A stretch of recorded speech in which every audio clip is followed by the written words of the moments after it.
ស្ត្រីដែលងាយនឹងមានបញ្ហារាំងរដូវ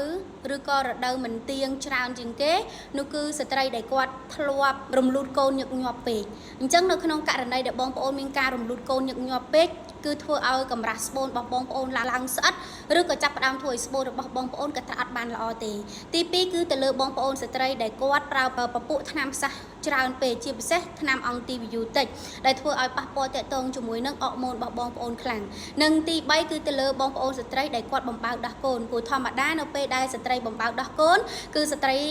អត់មានរដូវទេដែលធ្វើឲ្យប៉ះពាល់ទាក់ទងមួយសុខភាពគាត់ដូចគ្នានិងកត្តាទី4ទាក់ទងមួយបងប្អូនស្ត្រីដែលគាត់ខ្វះនៅសារធាតុចិញ្ចឹមទាក់ទងមួយបងប្អូនដែលគាត់ស្គមពេកគាត់ធាត់ពេកគាត់គេងអត់គ្រប់គ្រាន់គេងយប់ជ្រៅពេកឬក៏ក្នុងករណីដែលបងប្អូនស្ត្រីការញ៉ាំរបបចំណីអាហារដែលល្អបន្លែបៃតងត្រីសាច់ឬក៏លំហាត់ប្រាណត្រឹមត្រូវទេគឺងាយនឹងធ្វើឲ្យបងប្អូនមានជាមួយនឹងបញ្ហារាំងរដូវនេះគឺច្រើនខ្លាំងមែនទែនហើយផលលំបាកនៅពេលដែលបងប្អូនស្ត្រីមានបញ្ហារាំងរដូវទី1គឺបងប្អូនពិបាកនៅក្នុងការមានកូនទី2បងប្អូនងាយនឹងមានបញ្ហាដុំគិសអាចនឹងមានគិសទឹកគិសសរីរាង្គគិសឈាមរដូវជាដើមទី3គឺធ្វើឲ្យបងប្អូនមានបញ្ហាទាក់ទងជាមួយនឹងសម្រស់ដែលធ្វើឲ្យសម្រស់របស់បងប្អូនធ្លាក់ចុះចាប់ផ្ដើមសម្រស់ចាប់ផ្ដើមប្រែប្រួលស្បែកស្អាតស្ងួតគ្មានសំណើមមុខចេញមុនចេញជាំអាសាជ្រុះសក់ស្វាំងភ្នែកខុសប្រក្រតីដែលធ្វើឲ្យប្រព័ន្ធចងចាំរបស់បងប្អូនក៏ប្រែប្រួលទៅតាមនឹងឬក៏ធ្លាក់ចុះដូចគ្នាទី4គឺធ្វើឲ្យអតលយភាពអរម៉ូនរបស់បងប្អូននឹងខុសប្រក្រតីដែលជាមូលហេតុដែលធ្វើឲ្យបងប្អូនស្ត្រី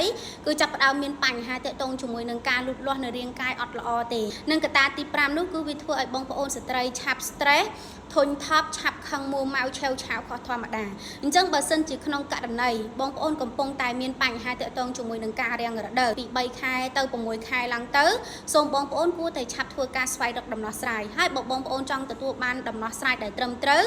ឬក៏ការព្យាបាលដែលល្អទៅលើសុខភាពរបស់បងប្អូនអាចធ្វើការតំណែងមកកាន់អ្នកគ្រូបានអ្នកគ្រូនឹងផ្ដល់ជាដំណោះស្រាយជូន